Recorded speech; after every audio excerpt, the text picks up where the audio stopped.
ஒரு ஊரில் ஒரு ராஜா இருந்தார். அவர் ஒரு பூனை வளர்த்தார்.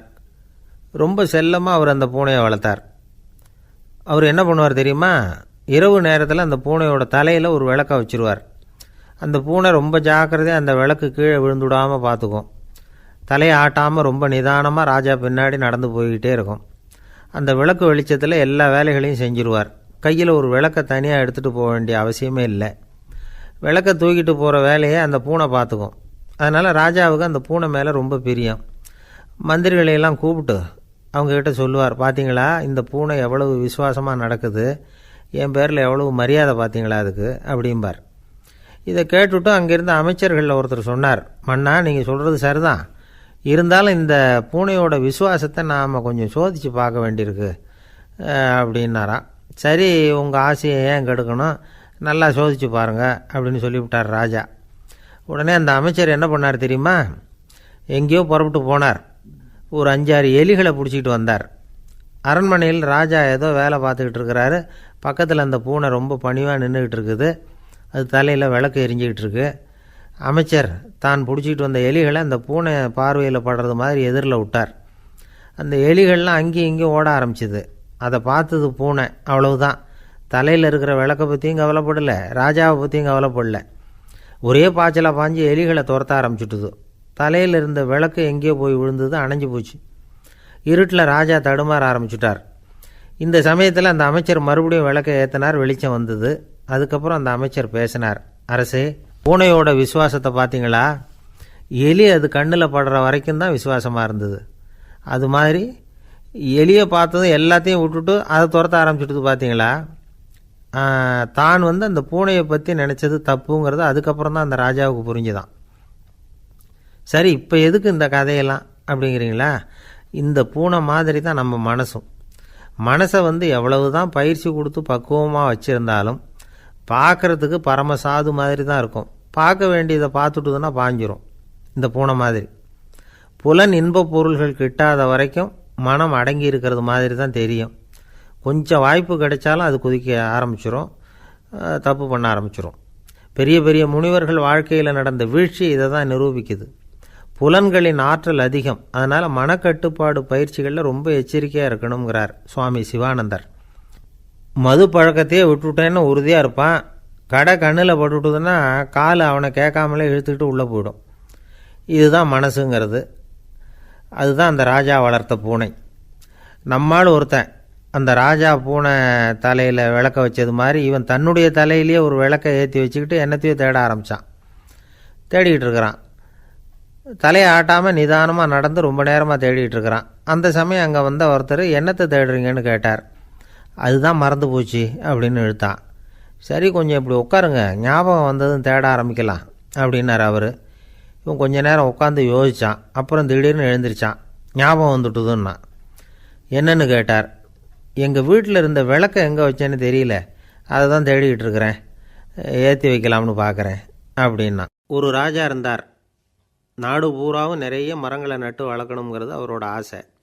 தானே அதுக்கு முன்மாதிரியாக இருக்கணும்னு நினச்சார். அரண்மனையை சுற்றி மரங்களை நட்டு வளர்த்தார். இதை பார்த்துட்டு ஜனங்களும் அவங்கவுங்க வீட்டை சுற்றி மரக்கன்றுகளை நட்டு வளர்த்தாங்க. கொஞ்ச காலத்தில் ஊர் பூரா பசுமையாக மாறிச்சு. எல்லாருக்கும் சந்தோஷமாக இருந்தது. இது ஒரு பக்கம் இருக்கட்டும். இப்போ நான் சொல்ல போகிற கதை வேறு. அதாவது அந்த ராஜா ஒரு நாள் தன்னுடைய அரண்மனையை சுற்றி இருக்கிற விதவிதமான மரங்களை எல்லாம் போய் பார்த்தார். எப்படி இருக்கிறீங்க அப்படின்னு ஒவ்வொரு மரத்துக்கிட்டையும் விசாரித்தாராம். எந்த மரமும் சந்தோஷமாக இருக்கிறதா தெரியல. அது அதுக்கும் மனசில் ஒரு குறை. முதல்ல ஆலமரத்துக்கிட்ட போனார். அது சொல்லிச்சு, மண்ணா, நான் நல்லா பெருசாக வளர்ந்துருக்கிறேன், அடர்த்தியாக இருக்கிறேன், கிளையெல்லாம் 4 பக்கமும் நல்லா படர்ந்து தான் இருக்குது, இருந்தாலும் எந்த பிரயோஜனமும் இருக்கிறதா தெரியல எனக்கு. என்னுடைய பழம்லாம் ரொம்ப சின்னதாக இருக்குது, என் கண்ணுக்கு சரியாக புறப்பட மாட்டேங்குது. நான் இருக்கிற சைஸுக்கு என்னுடைய கிளையில் இருக்கிற பழம்லாம் எவ்வளோ பெருசாக இருக்கணும், அது இத்தினூண்டு இருக்கிறது எனக்கு பெரிய அவமானமாக இருக்குது. இப்படி இங்கே நின்றுக்கிட்டு இருக்கிறதே ரொம்ப கூச்சமாக இருக்குது. ஒரு நல்ல புயல் வந்ததுன்னா பேசாமல் சாஞ்சு விடலாமான்னு பார்க்குறேன் அப்படின்னு புலம்புது ஆலமரம். சரி இருக்கட்டும்னு நினச்சிக்கிட்டு ராஜா அடுத்தபடியாக ஒரு அத்தி மரத்துக்கிட்ட போனார். அதுவும் புலம்ப ஆரம்பிச்சுட்டுது. நான் கூட பெரிய மரம் தான், இல்லை இலையெல்லாம் அழகாக தான் இருக்குது, பழம் அழகாக இருக்குது, இருந்தாலும் உள்ள விஷயம் இல்லையே, அத்தி பழத்தை புட்டு பார்த்தா அத்தனையும் சொத்தை அப்படின்னு பழமொழியே உண்டாயிட்டுதே. இப்படி ஒரு கெட்ட பேரோடு நான் இருக்கணுமா அப்படின்னு புலம்புது அது. சரி இது இருக்கட்டும் அப்படின்னு சொல்லி அடுத்தபடியாக வேப்ப மரத்துக்கிட்ட போனார். அது தன்னுடைய வேதனையை வெளியிட்டது. எனக்கு எவ்வளவோ மருத்துவ குணங்கள்லாம் இருக்கிறதா சொல்லிக்கிறாங்க, இருந்தாலும் என்ன பிரயோஜனம், என்னுடைய பழத்தை மனிதர்கள் யாரும் விரும்பி சாப்பிட்றது இல்லையே அப்படின்னுது. ராஜா அடுத்தாப்புல இருந்து ஒரு பனை மரத்துக்கிட்ட போனார். நான் நல்லா உயரமாக தான் வளர்ந்துருக்கிறேன், மற்ற மரங்கள்லாம் என்னை அண்ணாந்து தான் பார்க்கணும், இருந்தாலும் என்கிட்ட நிழலுக்காக யாரும் ஒதுங்கிறது இல்லையே அப்படின்னுது. என்ன இது எல்லா மரமும் இப்படி திருப்தி இல்லாமல் இருந்துக்கிட்டு இருக்குதே அப்படின்னு நினச்சிக்கிட்டே ராஜா அடுத்தபடியாக அங்கே இருந்த ஒரு பைன் மரத்துக்கிட்ட போனார். அழகாக உயரமாக பசுமையாக தான் இருந்தது, ஆனால் பழமோ பூவோ கிடையாது. அதை நினச்சி அது வருத்தப்பட்டுக்கிட்டு இருக்குது. ஓக் மரம் அது ஒன்று நின்றுட்டு இருந்தது. அது என்ன சொல்லிச்சுன்னா, இலை உதிர் காலத்தில் என் மேலே இருக்கிற எல்லா இலைகளும் உதிர்ந்து போடுது, முடி கொட்டின மனிதர்கள் மாதிரி மொட்டையாக நான் நிற்க வேண்டியிருக்குது, என்ன வாழ்க்கை இது அப்படின்னு சொல்லி அழுத்துக்கிட்டது. சரி புளிய மரம் என்ன சொல்லுது பார்ப்போம்னு அதுக்கிட்ட போனால், என்னுடைய நிழலில் யாருமே தங்க மாட்டாங்க, உடம்புக்கு சூடுன்னு ஒதுங்கி போயிடுவாங்க, அடிமரத்தை பார்த்திங்கன்னா பட்டையெல்லாம் உறிஞ்சி பார்க்குறதுக்கே கேவலமாக இருப்பேன் அப்படின்னுது அது. முருங்கை மரம் என்ன சொல்லிச்சு தெரியுமா, என்னுடைய இலை காயெல்லாம் சாப்பிட்றவங்களுக்கு சத்து கொடுக்கறது வாசவம்தான், ஆனால் என் உடம்புல சத்தே கிடையாது, கொஞ்சம் வேகமாக காற்று அடிச்சதுன்னா முறிஞ்சி விழுந்துடுறேன், என்ன வாழ்க்கை இது அப்படின்னு சொல்லி அது வருத்தப்பட்டது.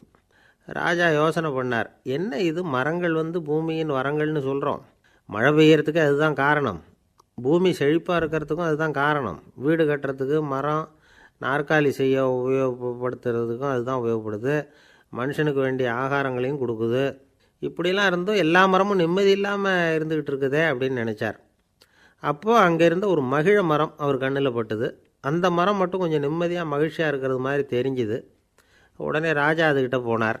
உனக்கு மனசில் எதுவும் குறை இல்லையான்னு கேட்டார். இல்லை, நான் சந்தோஷமாக தான் இருக்கேன்னு அந்த மகிழ மரம். அப்படியான்னு ஆச்சரியமாக கேட்டார் ராஜா.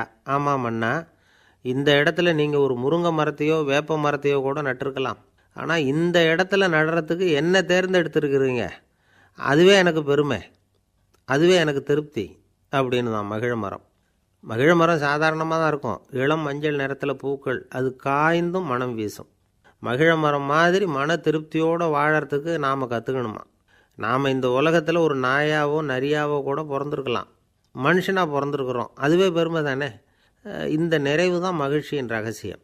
ஒரு பையன் அப்பா கிட்ட போய், அப்பா நீங்கள் இந்த உலகத்தில் ஒரு மனுஷனாக பிறந்தது என்னோட அதிர்ஷ்டம் நானா. ஏண்டா அப்படி சொல்கிறேன்னு இருக்கார் அப்பா. நீங்கள் ஒரு கரடியாக பிறந்திருந்தா இந்நேரம் நானும் ஒரு கரடி குட்டியாக தானே இருந்திருப்பேன் அப்படின்னு நானா பையன். இந்த உலகத்தில் நாம் நல்லபடியாக இருக்கணும்னா அதுக்கு முக்கியமாக தேவைப்படுறது ரெண்டு. ஒன்று செல்வம், இன்னொன்று அறிவு. சரி, இது ரெண்டில் சிறந்தது எது அப்படின்னு ஒரு கேள்வி கேட்டால் என்ன பதில் சொல்கிறது? இதே கேள்வியை ஹஸ்ரத் அலி அவர்கள்கிட்ட கேட்டாங்களாம். அவர் ஒரு பெரிய அறிஞர். கேள்வி கேட்டவங்களும் சாதாரண ஆட்கள் இல்லை, இவங்களும் அறிஞர்கள். ஒரு நாள் ஹஸ்ரத் அலி அவர்கள்கிட்ட 10 அறிஞர்கள் வந்தாங்களாம். ஐயா, நாங்கள் 10 பேரும் உங்ககிட்ட ஒரே கேள்வியை தான் கேட்க வந்திருக்கிறோம், ஆனால் எங்கள் 10 பேருக்கும் நீங்கள் தனித்தனியாக பதில் சொல்ல முடியுமா அப்படின்னு கேட்டிருக்காங்க. அதாவது அவங்க ஒரே கேள்விக்கு இவர்கிட்ட இருந்து 10 விதமான பதில் எதிர்பார்க்குறாங்க. சரி கேளுங்க, என்ன கேள்வி அப்படின்னார் அவர். அப்போ தான் அவங்க கேட்டாங்களாம், செல்வம் அறிவு இது ரெண்டில் சிறந்தது எது, இதுதான் கேள்வி. ஹஸ்ரத் அலி என்ன பண்ணார் தெரியுமா, அவங்கள ஒவ்வொருத்தராக கூப்பிட்டார், ஒவ்வொரு விதமான பதிலை சொல்லி அனுப்புனார். முதல்ல ஒருத்தரை கூப்பிட்டார், சொன்னார், அறிவுங்கிறது தீர்க்கதரிசிகள், ஞானிகள், மகான்கள் இவங்களோட பரம்பரை சொத்து, ஆனால் செல்வங்கிறது கொடுங்கோலரின் ஆயுதம், அதனால் அறிவு தான் சிறந்தது அப்படின்னார். ரெண்டாவது ஆளை கூப்பிட்டார், உங்ககிட்ட செல்வம் இருந்தால் நீங்கள் தான் அதை காப்பாற்றணும், ஆனால் அறிவு உங்களை எப்பவும் காப்பாற்றும், ஆகவே அறிவு தான் சிறந்தது அப்படின்னார். மூணாவது ஆளை கூப்பிட்டார், செல்வந்தனுக்கு எப்போதும் விரோதிகள் அதிகம், ஆனால் அறிஞனுக்கு நண்பர்கள் அதிகம், அதனால் அறிவு தான் சிறந்ததுன்னார்.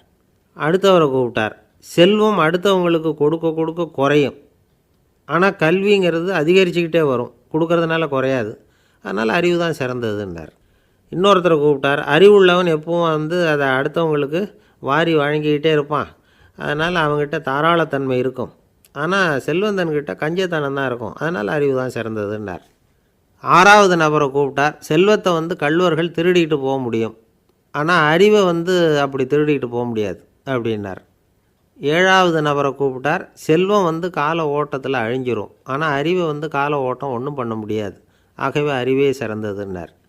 8வது ஆளை கூப்பிட்டு சொன்னார், செல்வத்துக்கு எப்பவும் எல்லை உண்டு, நிறை உண்டு, அளவு உண்டு, கணக்கு உண்டு, ஆனால் அறிவுக்கு அப்படிப்பட்ட எல்லை எதுவும் கிடையாது, அதனால் அதுதான் சிறந்ததுன்னார். அடுத்தவனை கூப்பிட்டார்.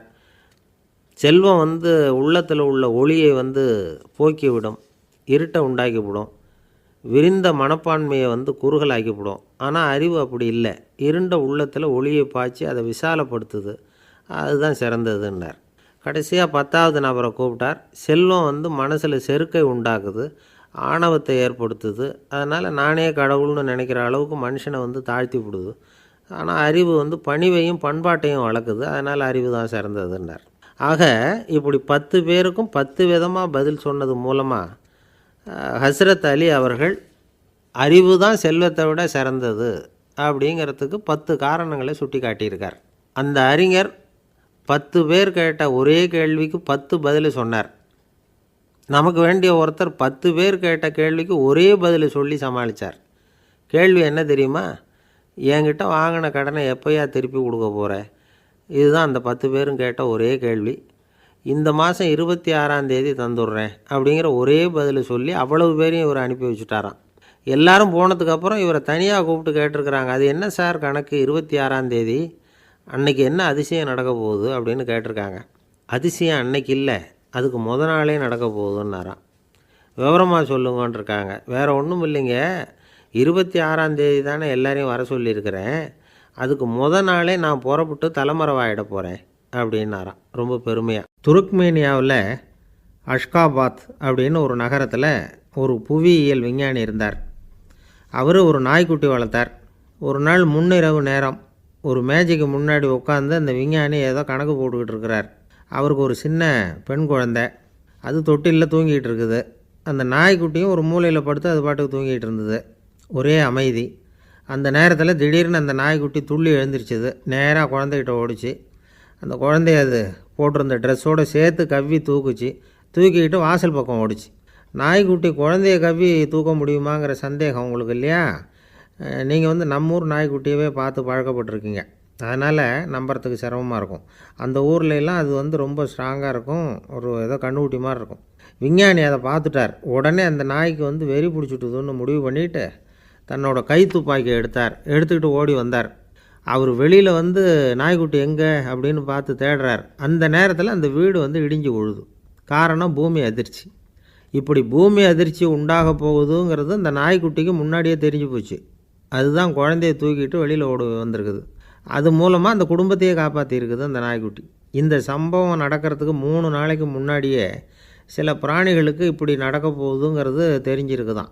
ஆமாம், அந்த நகரத்தில் 3 நாளைக்கு முன்னாடியே பாம்பு, பல்லி இதெல்லாம் அது தங்கியிருந்த வலையை விட்டு வெளியில் ஓடி வந்துட்டுது. அதே மாதிரி அங்கே இருந்த புறாவெல்லாம் பறந்து போயிடுச்சான். இதே மாதிரி யுகோஸ்லோவியாவில் கூட ஒரு நகரம், அங்கே ஒரு நாள் ராத்திரி ஒரு மிருக காட்சி சாலையில் திடீர்னு ஒரு பெரிய கலவரம், கூச்சல், குழப்பம். அங்கே இருந்த கழுதை, புலி, யானை, பறவை எல்லாம் கண்ணாபின்னான்னு கத்த ஆரம்பிச்சுட்டுது. நேர் யானை அதுக்குன்னு போடப்பட்டிருந்த தடுப்பையே தாண்டி குதித்து வெளியில் வந்துட்டு தான். மறுநாள் தான் எல்லாருக்கும் விஷயம் புரிஞ்சுது. அடுத்த நாள் காலையில் அங்கே பூமி அதிர்ச்சி உண்டாயிட்டுது. இப்போ பாருங்கள், அதாவது மனுஷனை போய் தீர்க்கதரிசி அது இதுன்னு சொல்லிகிட்டு இருக்கிறோம், இவனை விட அது பரவாயில்லைன்னு தோணுது. அதாவது மிருகங்கள் ஒன்று நடக்க போகுதுங்கிறத முன்னாடியே புரிஞ்சுக்குதே. சரி, இதெல்லாம் எப்படி அது முன்கூட்டி புரிஞ்சுக்குது? அதுதான் படைப்பு ரகசியம். அதை கண்டுபிடிக்கிறதுக்கு தான் மனுஷன் வந்து ஆராய்ச்சி பண்ணிகிட்டு இருக்கிறான். விஞ்ஞானிகளோட ஆராய்ச்சியெல்லாம் ஒரு பக்கம் இருக்கட்டும், வீட்டுக்குள்ளேயே சில ஆராய்ச்சி பண்ணி பாருங்களேன். இப்போ சில யோசனை சொல்லி அதை சோதனை பண்ணி பாருங்க அப்படின்னு ஒருத்தர் சொன்னாராம். அதாவது இப்போ மழை வருமா வராதா அப்படின்னு தெரிஞ்சுக்கணுமா, உடனே ஒரு பூனைக்குட்டி பின்னாடியே மெதுவாக போய் அது என்ன செய்யுதுன்னு கவனித்து பார்க்கணும். பூனைக்குட்டி தன்னோட பாதத்தினால சுகத்தில் வந்து அப்படி கீறிக்கிட்டு இருக்கும். அப்படி கீறினா கண்டிப்பாக மழை வரும். சில சமயம் பூனைக்குட்டி அப்படியே மல்லாந்து படுத்துக்கிட்டு பாதத்தை உயர தூக்கும், அப்படியும் இப்படியும் புரளும். இப்படி செஞ்சதுன்னா அன்னைக்கும் மழை இருக்காது. அதனால் முன்னாடி இருந்தது மழை வர்றதுக்கு அறிகுறி, இது மழை இல்லைங்கிறதுக்கு அறிகுறி. பறவைகள், பிராணிகள் இதுகளோட நடவடிக்கைகளை பார்த்துட்டு அதையெல்லாம் அடிப்படையாக வச்சு தான் காலநிலையை கண்டுபிடிக்கிற கருவிகளை கண்டுபிடிச்சிருக்கிறாங்க. வாத்து இருக்குல்ல, சில சமயம் தன்னோட அழகை தன்னோட இறகுகளில் அப்படியே புதைச்சிக்கும். அப்படி செஞ்சால் குளிர்காலம் வரப்போகுதுன்னு அர்த்தம். பருவநிலை குளிராக மாறப்போகுதுங்கிறதுக்கு இதுதான் அறிகுறி. சிட்டுக்குருவி இருக்குதுல்ல, அதெல்லாம் புழுதியில் உழுந்து புரளும், சிறகுகளை வந்து படபடன்னு அடிச்சுக்கும். அப்படி செஞ்சால் மழை வரப்போகுதுன்னு அர்த்தம். ஒன்று மட்டும் நாம் நல்லா தெரிஞ்சுக்கணும், இயற்கையின் சீற்றம்னு சொல்கிறோம் இல்லையா, இயற்கை ஏன் நம்ம மேலே கோவப்படுது? இயற்கையை நாம் அனுசரித்து போகிறதில்ல, அதனால் கோவப்படுது. காடுகளை அழிக்கக்கூடாது, விலங்குகளை கொல்லக்கூடாது, இயற்கை ஏற்படுத்தி வச்சுருக்கிற சமநிலையை கெடுக்கக்கூடாது. அதை புரிஞ்சுக்கிட்டு வாழ்ந்தோம்னா பூமியும் நடுங்காது, நாமளும் நடுங்க வேண்டிய அவசியம் இருக்காது. ஒருத்தர் இருந்தார், சாராய கடைக்கு போனாராம், நிறைய சாப்பிட்டார். அப்புறம் சொன்னார், இது ரொம்ப அற்புதமான சரக்கு போல் இருக்குது, உள்ளே போன உடனே இந்த பூமியே நடுங்கிறது மாதிரி இருக்குது எனக்கு அப்படின்னாராம். இதுக்கு கடைக்காரர் சொல்லியிருக்கார், நீங்கள் சாப்பிட்டது வெறும் பச்சை தண்ணி தாங்க, இப்போ ஏற்பட்டிருக்கிறது நிஜம் பூமி அதிர்ச்சி அப்படின்னாராம். ஒரு ஊரில் ஒரு ராஜா இருந்தார். அந்த ராஜாவுக்கு ஒரு மந்திரி. ராஜா ரொம்ப நியாயமானவர், நேர்மையானவர், கண்டிப்பானவர். தப்பு செய்கிறது யாராக இருந்தாலும் தண்டனை கொடுப்பார். வேண்டியவங்களுக்கு ஒரு நியாயம், வேண்டாதவங்களுக்கு ஒரு நியாயங்கிறதெல்லாம் அவர்கிட்ட கிடையாது. ஒரு சமயம் அரசவையில் அந்த அமைச்சரே வந்து விதிமுறைகளுக்கு புறம்பாக ஏதோ நடந்துக்கிட்டு இருக்கார். மன்னருக்கு கோபம் வந்துட்டுது. உடனே அந்த அமைச்சரை கிட்டத்தில் கூப்பிட்டு அவர் கன்னத்தில் ஓங்கி ஒரு அறை கொடுத்துட்டாராம். உடனே அந்த அமைச்சர் என்ன பண்ணார் தெரியுமா, நேராக போனார், அங்கே நின்றுக்கிட்டு இருந்த இன்னொருத்தர் கன்னத்தில் ஓங்கி அரைஞ்சார். அறை வாங்கினவர் திகைச்சு போயிட்டார். இவர் ஏன் நம்மளை வந்து அரைகிறார் அப்படின்னு யோசனை பண்ணார். மன்னரும் திகைச்சு போயிட்டார். நாம் இவரை அரைஞ்சா அதுக்காக இவர் போய் இன்னொருத்தரை அரையணுமா அப்படின்னு யோசனை பண்ணார். இவருக்கு என்ன பைத்தியமானு கூட நினைக்க ஆரம்பிச்சுட்டார். ஆனால் என்ன ஆச்சுன்னா, அப்புறம் அமைச்சர் அவர் கவனிச்சிக்கிட்டு இருந்தாரா, அவர் இன்னொருத்தர் அரைஞ்சார் இல்லையா, அந்த அறை வாங்கின ஆசாமியை பார்த்து கத்திக்கிட்டு இருந்தார். யார்? அமைச்சர். ஏன்பா என்கிட்ட அறையை வாங்கிக்கிட்டு இப்படி விவரம் இல்லாமல் நின்றுக்கிட்டு இருக்கிறிய, நான் உனக்கு கொடுத்ததை நீ வேறு யாருக்கிட்டையாவது கொடுத்துரு அப்படின்னார். உடனே அந்த ஆள் பார்த்தான், தனக்கு அடுத்தபடியாக நின்றுக்கிட்டு இருந்தவனை ஓங்கி ஒரு அறை அரைஞ்சான். அவன் கன்னத்தை தடவிட்டே யோசனை பண்ணான். இது ஏதோ புரிஞ்சுக்கிட்ட மாதிரி அடுத்தாப்பில் நின்றுக்கிட்டு இருந்தவனை அரைஞ்சான். இப்படி இந்த அறை வந்து மாறி மாறி போய்கிட்டே இருக்குது. ஊர் பூரா பிரயாணம் பண்ண ஆரம்பிச்சுட்டுது. அன்றைக்கி ராத்திரி அந்த ராஜா படுக்கிறதுக்காக போனார். அந்த நேரம் பார்த்து அவர் கன்னத்தில் பலார்னு ஒரு அறை விழுந்தது. நம்மளே அரையிறது யார் அப்படின்னு அதிர்ச்சியோட மன்னர் திரும்பி பார்க்குறாரு. அரைஞ்சது அவரோட மனைவி. என்னாச்சு உனக்குன்னு கத்துனார் ராஜா. உங்களுக்கு தெரியாதா, ஊர் பூரா ஒருத்தர் மாற்றி ஒருத்தர் மூலமாக இந்த அறை வந்து பிரயாணம் பண்ணிட்டு வருது அப்படின்னாங்க அந்த அம்மா. அப்படின்னா ஆரம்பித்த இடத்துக்கே வந்துட்டுதா அப்படின்னாராம் மன்னர். என்ன சொல்கிறீங்கன்னு கேட்டிருக்காங்க. இவர் விவரத்தை சொன்னாராம். அப்படின்னா நீங்கள் ஆரம்பித்து வச்ச இந்த விளையாட்டை நான் முடிச்சு வச்சுட்டேன் அப்படின்னாங்களாம் அந்த அம்மா. மறுநாள் காலை மறுபடியும் அரசவை கூடிச்சு அந்த அமைச்சர் மன்னரை பார்த்து கேட்டார், என்ன மகாராஜா, என்கிட்ட கொடுத்ததை திருப்பி வாங்கிட்டீங்களா அப்படின்னாராம். இப்படி நடக்கும்னு நான் எதிர்பார்க்கவே இல்லைன்னார் மன்னர். ஆனால் நான் எதிர்பார்த்தேன், அது எங்கே போயிட போகுது, ஊர் பூரா சுற்றி கடைசியில் உங்ககிட்ட தான் வந்து சேரும் அப்படிங்கிறது எனக்கு தெரியும் அப்படின்னார் அமைச்சர். இந்த கதை வந்து வேடிக்கையாக இருந்தால் கூட இதில் உள்ள கருத்து முக்கியமானது.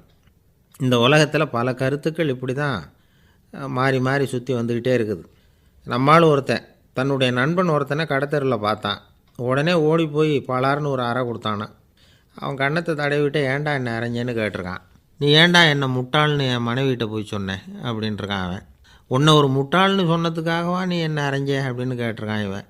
டேய், நான் அதுக்காக அறையலப்பா, அது ஒரு பெரிய ரகசியம், நான் முட்டாளுங்கிறது. அந்த ரகசியத்தை நீ வந்து ஏன் எங்கள் வீட்டில் போய் சொன்னேன், அதுக்காக தான் அரைஞ்சேன் அப்படின்னு நானும் அவன். பக்தின்னு சொல்கிறோம் இல்லையா, அது வந்து 3 வகைப்படும் அப்படிங்கிறார் ஒரு பெரியவர். அது என்ன 3 வகைன்னா, தெய்வ பக்தி, அடியார்கள் பக்தி, குரு பக்தி.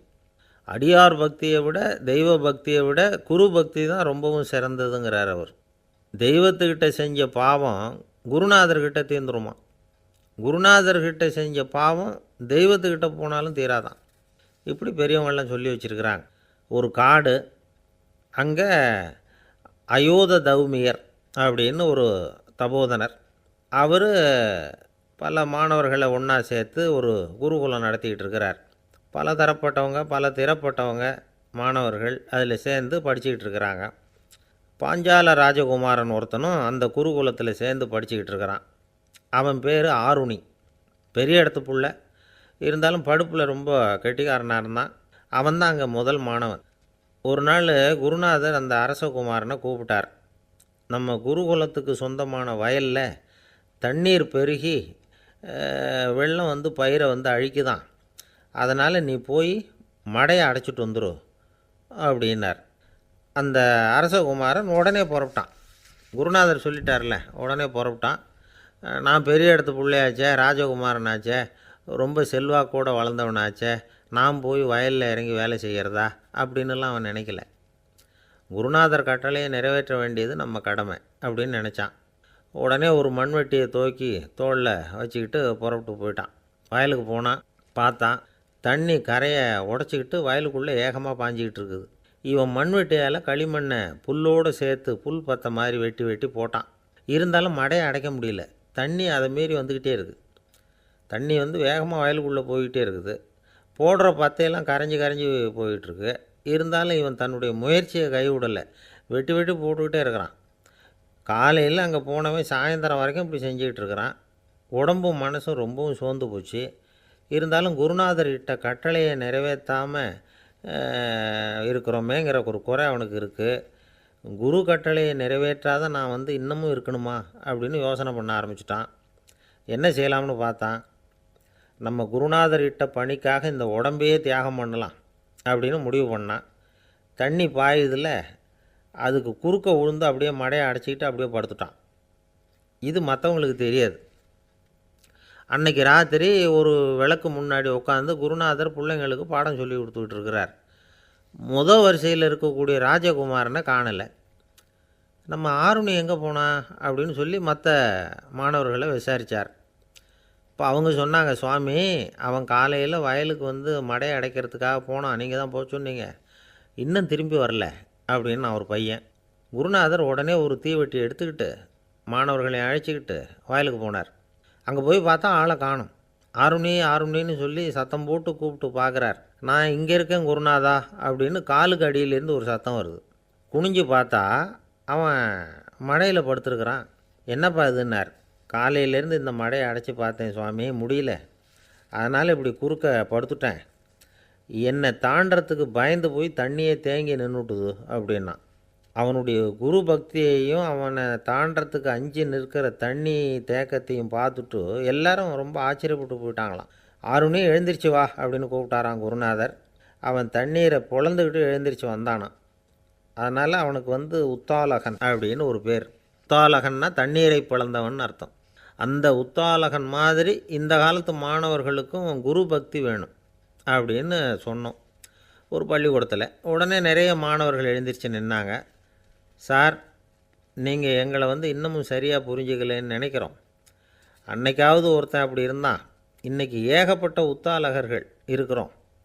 எங்கள் வாத்தியார் கட்டளை இட்டால் இப்போவே அது மாதிரி வயலுக்கு போய் மடையில் குறுக்கப்படுத்துக்கிறதுக்கு இந்த வகுப்பில் உள்ள அத்தனை பேரும் தயாராக இருக்கிறோம் அப்படின்னாங்க. அப்படியா அப்படின்னு சொல்லி கேட்டோம் ரொம்ப சந்தோஷமாக. ஒருத்தன் ரொம்ப அடக்கமாக எழுந்திரிச்சான். அப்புறம் சொன்னான், ஆமாம் சார், வகுப்பில் இவர் நடத்துகிற பாடத்தை கேட்டுக்கிட்டு இருக்கிறத விட பேசாமல் போய் மடையில் படுத்துடுறது ஒன்றும் கஷ்டமான காரியமாக இருக்காது, அதனால தான் எல்லோரும் அங்கே போகிறேன்னு சொல்கிறோம் அப்படிங்கிறான். ஒரு இலக்கிய கூட்டம் ஏற்பாடு பண்ணியிருக்கிறோம், நீங்கள் அவசியம் அதில் பேசணும் அப்படின்னு கேட்டுக்கிட்டார் ஒருத்தர். வேணாங்க, 4 பேருக்கு முன்னாடி நிற்கிறதுனா எனக்கு ரொம்ப கூச்சமாக இருக்கும் அப்படின்னாரு இவர். ஏன் சார் இன்னமும் குழந்த மாதிரி கூச்சப்படுறீங்களே அப்படின்னார் அவர். அவரை ஒரு மாதிரியாக சமாளித்து அனுப்பி வச்சுட்டு அதுக்கப்புறம் அதை பற்றி இவர் யோசித்து பார்த்துருக்கார். சில நிபுணர்கள் எழுதியிருக்கிறத படித்தும் பார்த்துருக்கிறார். மனோதத்துவ நிபுணர்கள் என்ன சொல்கிறாங்க தெரியுமா? 10லேருந்து 20% குழந்தைகள் பிறக்கிறப்பவே கூச்ச சுபாவம் கொண்டதாக தான் இருக்குதான். ஒரு தாத்தா தன்னோட பேர பிள்ளைய ஆசையாக கூப்பிடுறார் விளையாட்டு காட்ட, அதை அழுதுகிட்டு ஓடி போகுது. ஒரு அம்மா தன்னோட பிள்ளைய பள்ளிக்கூடத்தில் சேர்க்கறதுக்காக கூப்பிட்டுக்கிட்டு போகிறாங்க. அந்த பிள்ளை அம்மாவோட முந்தானையில் ஒளிஞ்சிக்கிட்டு வெளில வரமாட்டேங்குது. இவங்களெல்லாம் எப்படி சமாளிக்கிறது? குழந்தைகளோட கூச்ச சுபாவத்தை போக்குறது எப்படி? இதுக்கு நிபுணர்கள் சில யோசனைகளை சொல்லியிருக்கிறாங்க. மற்றவங்களுக்கு முன்னாடி என் பையனுக்கு கூச்சம் ரொம்ப அதிகம் சார், மற்றவங்க பார்த்தா ரொம்ப வெக்கப்படுறான், இப்படி சொல்கிற அப்பாக்கள் உண்டு. என் பையன் புது மனுஷால பார்த்தா அட்டையாக ஒட்டிக்குவான் சார் அப்படின்னு சொல்கிற அப்பாக்களும் உண்டு. இப்படிலாம் குழந்தைகளுக்கு முத்திரை குத்துறது ரொம்ப தப்பான். புதுசாக யாராவது வீட்டுக்கு வந்தால் குழந்தை தானாக தன்னோட கூச்சத்தையும் பயத்தையும் போக்கிக்கிட்டு சகஜமாக மாறி வர்றதுக்கு வாய்ப்பு கொடுக்கணுமா. ஒரு கூட்டத்துக்கோ அல்லது சொந்தக்காரங்க கல்யாணத்துக்கோ குழந்தைய அழைச்சிட்டு போகிறீங்க, அங்கே போய் கட்டாயப்படுத்தி குழந்தைய மற்றவங்க கிட்ட பேச சொல்லக்கூடாது. சில சமயம் குழந்தை தானாக தன்னுடைய கூச்ச சுபாவத்தை விட்டு பேசுகிறதுக்கு முன் வந்தால் அதை பாராட்டணும். குழந்தை கலகலப்பு இல்லாமல் மௌனமாக இருந்ததுன்னா அதையும் கண்டுக்கக்கூடாது. குழந்தை பேச ஆரம்பித்தா அதை ஆர்வத்தோடு கவனிக்க தெரியணும். கலந்து உரையாடுற பழக்கத்தை வீட்லேயே ஆரம்பிக்கலாம். கேட்டதுக்கு பதில் சொல் அப்படின்னு நீங்கள் அதிகாரம் பண்ணிகிட்டு இருக்கக்கூடாது. அது குழந்தைக்கு பேசுகிற சந்தர்ப்பத்தை குறைச்சிருமா. இப்போ நாம் அதிகாரம் பண்ணால் கேலி செய்கிற பழக்கம் குழந்தைகளை ரொம்ப பாதிச்சிருமா. பெரியவங்களானதுக்கு அப்புறமும் சில பேர் கூச்சத்தோடவும் பயத்தோடவும் இருக்கிறதுக்கு இதுதான் காரணம். சின்ன வயசில் அவங்கெல்லாம் ஏதாவது கேலிக்கு ஆளாகி இருப்பாங்க.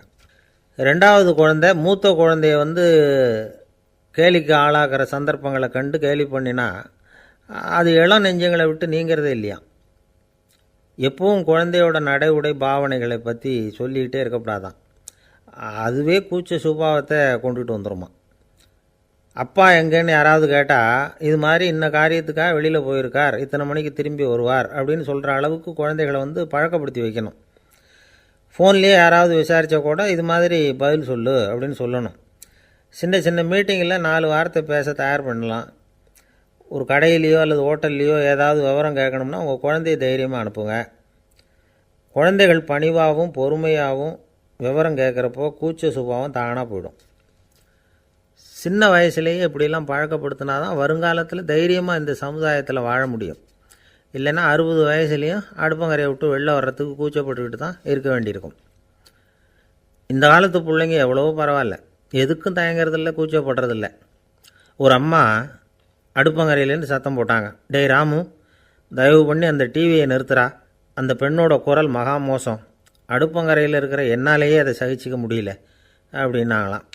உடனே பையன் கொஞ்சம் கூட தயங்காமல் பதில் சொல்கிறான், அம்மா இந்த குரல் டிவியிலேருந்து வரல, எதிர்த்த விட்டு மாமி தான் இங்கே வந்திருக்கிறாங்க, அவங்க தான் இப்போ என்னோட பேசிக்கிட்டு இருக்கிறாங்க அப்படின்னு. நான் ஒரு கடைக்கு போனேன், 5 ரூபா பணத்தை எடுத்து கொடுத்தேன், ஒரு தினசரி பத்திரிகையை கேட்டேன். அவர் உடனே அங்கே அடுக்கி வச்சுருந்த பத்திரிகையில் ஒன்று எடுத்து என் கையில் கொடுத்தார், வாங்கிக்கிட்டேன். மீதி பணத்தை எடுத்தார், அதையும் என் கையில் கொடுக்கணும்ல, கொடுக்கல, எதிரில் இருந்த பலகையில் வச்சு எடுத்துக்க சொன்னார். எப்போவும் அவர் அப்படி தான் பண்ணுவார், நானும் எடுத்துக்கிட்டு வந்துடுவேன்.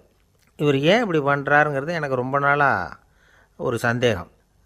ஒரு நாள் அவர்கிட்டயே இதை கேட்டுவிட்டேன், ஏங்க நீங்கள் உங்கள் கடைக்கு பொருள்கள் வாங்குறவங்களுக்கு நீங்கள் பாக்கி சில்லறையை கொடுக்குறப்போ பலகையில் வச்சு விட்றீங்க, கையில் கொடுக்க மாட்டேங்கிறீங்களே, ஏன் அப்படின்னு கேட்டேன். காசை கையில் கொடுத்தா நம்மக்கிட்ட இருக்கிற லட்சுமி போயிடுவா சார் அப்படின்னார். அதாவது பணம் செலவாயிடும் அப்படின்னு அர்த்தமா. இன்னொரு நண்பர், அவர் ஒரு நாள் வழக்கத்துக்கு மாறாக ரொம்ப சோகமாக உட்காந்துருக்கிறார். ஏங்க என்னாச்சு, ஏன் இப்படி கப்பலே கவிழ்ந்தது மாதிரி உட்காந்துருக்குறீங்க அப்படின்னு கேட்டேன். கப்பலே கவிழ்ந்திருந்தா கூட நான் இப்படி கவலைப்பட மாட்டேன் சார், வேறு ஒன்று நடந்து போச்சுன்னார். என்னன்னு கேட்டேன். என் உச்சந்தலையில் பல்லி ஒன்று விழுந்துட்டுதுன்னார். அதுக்காகவா இப்படி அப்படின்னு ஆச்சரியப்பட்டேன். ஆமாங்க, பல்லி உச்சந்தலையில் விழுந்தால் பலன் என்னன்னு பஞ்சாங்கத்தில் பார்த்தேன், மரணம்னு போட்டிருக்கு அப்படின்னு சொல்லிவிட்டு அவர் தொடர்ந்து கவலைப்பட ஆரம்பிச்சிட்டார். இப்படியும் ஒருத்தர், என் கூட வேலை பார்க்குற ஒருத்தர் எப்படி தெரியுமா, தினமும் வலது காலை வச்சு தான் ஆஃபீஸுக்கு உள்ளே நுழைவார். என்றைக்காவது தவறுதலாக இடது காலை வச்சு உள்ளே வந்துட்டார்னா அன்னைக்கு பூரா மனசு சங்கடப்படுவார், எந்த வேலையும் சரியாக ஓடாது. கேரம் போர்டு ஆடுற ஒருத்தர் எப்போ ஆட உட்காந்தாலும் ஸ்ட்ரைக்கரை கை தவறி கீழே விழுற மாதிரி பண்ணி அதுக்கப்புறம் அதை எடுத்துக்கிட்டு ஆட உட்காருவார். ஏன்னா எப்போவோ ஒரு தடவை நிஜமாகவே அது கை தவறி கீழே விழுந்திருக்குது, அன்னைக்கு பிரமாதமாக ஜெயிச்சுட்டார். உடனே ஒரு முடிவுக்கு வந்துட்டார், கை தவறுனா லாபம் அப்படின்னு. அதுக்கப்புறம் அதையே பழக்கமாக்கிக்கிட்டார். பூனை குறுக்க போனால் சகுனம் சரியில்லைன்னு நினைக்கிறவங்க உண்டு. ஆனால் ஒருத்தர் எப்படி தெரியுமா, அவர் வெளியில் கிளம்புற சமயம் பக்கத்து வீட்டு ரேடியோவில் மியாவ் மியாவ் பூனை குட்டின்னு பாட்டு சத்தம் கேட்டால் கூட போதும், சகுனம் சரியில்லைன்னு பிரயாணத்தை கேன்சல் பண்ணிவிடுவார். இப்போ இவ்வளவும் எதுக்கு சொல்கிறோம்னா, அளவுக்கு மீறின சகுன நம்பிக்கைகள் இருக்குது பாருங்கள், இதோட பயமும் சேர்ந்துக்கிட்டதுன்னு வச்சுக்கோங்க, இது ஒருத்தருடைய மனநிலையை பாதிச்சிடும். இது உளவியல் நிபுணர்கள் சொல்கிற கருத்து. வாழ்க்கையே தடுமாற வச்சிரும். பாதுகாப்பு இல்லாத உணர்வு, ஒரு விதமான டிப்ரெஷன் மனநிலை, இதெல்லாம் தான் இதுக்கு காரணமாக அமையலாம். சில பேர் காய்கறி நறுக்க கத்தியை கையில் எடுத்தால் கூட நேரம் சரியாக இருக்கா அப்படின்னு பார்த்துட்டு தான் வேலையை ஆரம்பிக்கிறது வழக்கம். அறிவு தான் மனசுக்கு வாத்தியாராக இருக்கணும், அப்போ தான் வாழ்க்கை நிம்மதியாக இருக்கும். அறிவு மனசு சொல்கிறபடியெல்லாம் கேட்க ஆரம்பிச்சுட்டுதுன்னா இடைஞ்சல் தான். ஒருத்தருக்கு 7ஆம் நம்பர் தான் ராசியான நம்பரான், 7ஆம் தேதி தான் எந்த காரியத்தையும் ஆரம்பிப்பாராம். 7 எழுத்து வர்றது மாதிரி பேரை மாற்றி வச்சுக்கிட்டார். 7 மணிக்கு தான் தினமும் எழுந்திருப்பார்.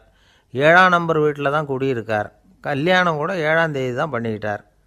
அவர் ஒரு நாள் குதிரை பந்தயத்துக்கு போனாராம். குதிரையோட பேரையெல்லாம் பார்த்தார். ஒரு குதிரையோட பேர் 7 எழுத்தில் அமைஞ்சிருந்தது. 7 தானே இவருக்கு அதிர்ஷ்ட நம்பர். அதனால் உடனே அது பேரில் பணத்தை கட்டினார். பந்தயம் நடந்தது. என்ன சார் ஆச்சுன்னு கேட்டாங்க. நான் பணம் கட்டின அந்த என்னோடய குதிரை 7ஆவதாக வந்து சேர்ந்தது சார் அப்படின்னாராம் சோகமாக. ஒரு விவசாயி விதைக்கிறதுக்காக வயல்வெளி பக்கம் போகிறார். விதைகளை அள்ளி வீசினார். அப்போ என்ன ஆச்சுன்னா, சில விதைகள் வந்து பாதை ஓரத்தில் விழுந்தது. சில விதைகள் முள் செடிகள் மண்டி இருந்த புதருக்கு இடையில் விழுந்தது. சில விதைகள் நல்ல நிலத்தில் விழுந்தது. பாதை ஓரத்தில் விழுந்த விதை என்ன ஆச்சுன்னா, அதெல்லாம் பறவைகள் கண்ணில் போட்டுவிட்டுது. உடனே வந்து உட்காந்து கொத்தி தின்னுட்டு போட்டுது. அதிகமாக மண் இல்லாத பாறை பகுதியில் விழுந்த விதையெல்லாம் லேசாக வேர் விட்டு முளைக்க ஆரம்பிச்சிது. அதுக்கப்புறம் வேர் கீழேயும் ஆழமாக போக முடியல.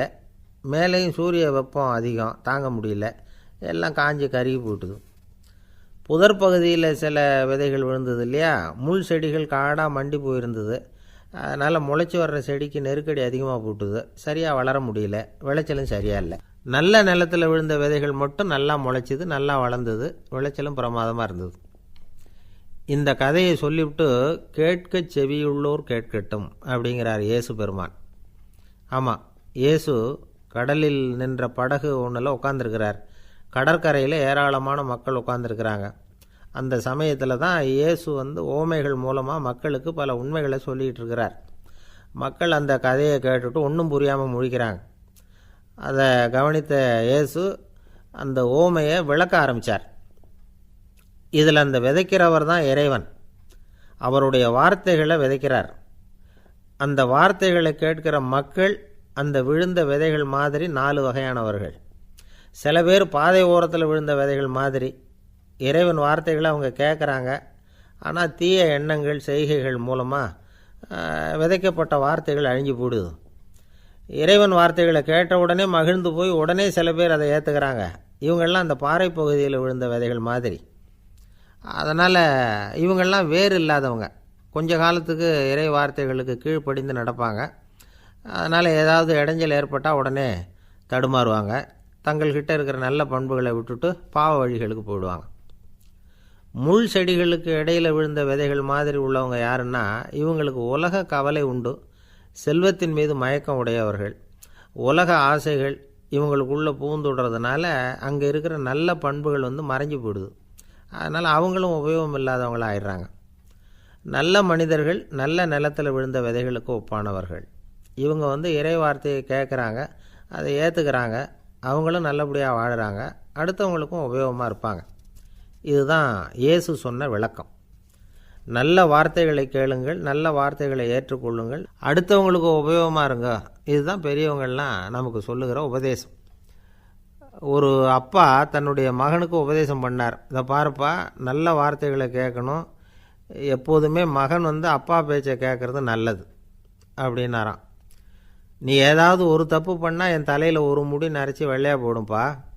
நீ செய்கிற ஒவ்வொரு தப்புக்கும் என் தலையில் ஒவ்வொரு முடி வெள்ளையாயிடும் அப்படின்னாராம். பையன் யோசித்தான். அப்பா, இப்போ தான் எனக்கு புரியுது. தாத்தாவோட தலைமுடி பூராவும் வெள்ளையாக இருக்கிறதுக்கு என்ன காரணங்கிறது எனக்கு இப்போ தான் புரியுது அப்படின்னானா. ஜவஹர்லால் நேரு பிரதமராக இருந்த சமயம் அவர் ஒரு தடவை சென்னைக்கு வந்திருக்கிறார். இங்கே சில முக்கிய நிகழ்ச்சிகளில் கலந்துக்கிறதுக்காக வந்திருந்தார். ஆளுநர் மாளிகையில் ஒரு நாள் ராத்திரி தங்கி மறுநாள் புதுடெல்லி புறப்படுறதாக ஏற்பாடு. நிகழ்ச்சியிலெல்லாம் முடிச்சுக்கிட்டு ஆளுநர் மாளிகையில் தங்கியிருக்கிறார். அன்றைக்கு இரவு படிக்கிறதுக்கு ஒரு முக்கியமான புத்தகம் அவருக்கு தேவைப்பட்டது. அந்த சமயத்தில் உலக அளவில் ஒரு முக்கியமான பொருளாதாரம் சம்பந்தமான ஒரு புத்தகம் வெளியாகி இருக்கிற விஷயம் அவருக்கு தெரியும். அந்த புத்தகம் மெட்ராஸுக்கு வந்திருக்குமா, அது இங்கே கிடைக்குமா அப்படின்னு விசாரிச்சிருக்கிறார் நேருஜி. அவர் இப்படி கேட்ட உடனே அங்கே இருந்தவங்கள்லாம் ரொம்ப பரபரப்பாக செயல்பட ஆரம்பிச்சுட்டாங்க. முக்கியமான இடங்கள்ல எல்லாம் விசாரிச்சிருக்கிறாங்க அந்த புத்தகம் உங்கள்கிட்ட இருக்கான்னு. சென்னையில் உள்ள கன்னிமாரா நூல் நிலையத்துக்கு எப்படியும் அந்த புத்தகம் வந்திருக்கணும் அப்படின்னு ஒரு நம்பிக்கை. அங்கே விசாரித்தாங்க. அந்த புத்தகம் 2 நாளைக்கு முன்னாடி தான் அங்கே வந்திருக்குது அப்படிங்கிற விஷயம் தெரிஞ்சுது. உடனே எல்லோரும் அங்கே ஓடினாங்க. அவங்களுக்கு இன்னொரு சந்தேகம். புத்தகம் வந்திருக்கு சரி, அது இந்த சமயத்தில் வேறு யாரும் படிக்கிறதுக்கு எடுத்துகிட்டு போயிருக்கக்கூடாதே அப்படிங்கிற சந்தேகம். இருந்தாலும் மனசுக்குள்ளே ஒரு தைரியம். இப்படி ஒரு புத்தகம் வெளிவந்திருக்கிற விஷயமே நேருஜி சொல்லி தான் நமக்கே தெரியும். அதுவும் இல்லாமல் உலக பொருளாதாரம் சம்பந்தமான ஏதோ ஒரு புத்தகம் அது. அதை போய் இந்த நேரத்தில் அவ்வளவு ஆர்வமாக யார் எடுத்துகிட்டு போயிட போகிறாங்க அப்படிங்கிற தைரியம். இந்த தைரியத்தோடு அந்த நூல் நிலையத்துக்கு ஓடினாங்க. புத்தகத்தை தேடினா அது கிடைக்கல. யாரோ எடுத்துகிட்டு போயிருக்கிறாங்க. நேருவுக்கு மட்டுமே தெரிஞ்சிருந்த அந்த புத்தகம் பற்றின விஷயம் சென்னையில் வேற ஒருத்தருக்கும் தெரிஞ்சிருக்குது.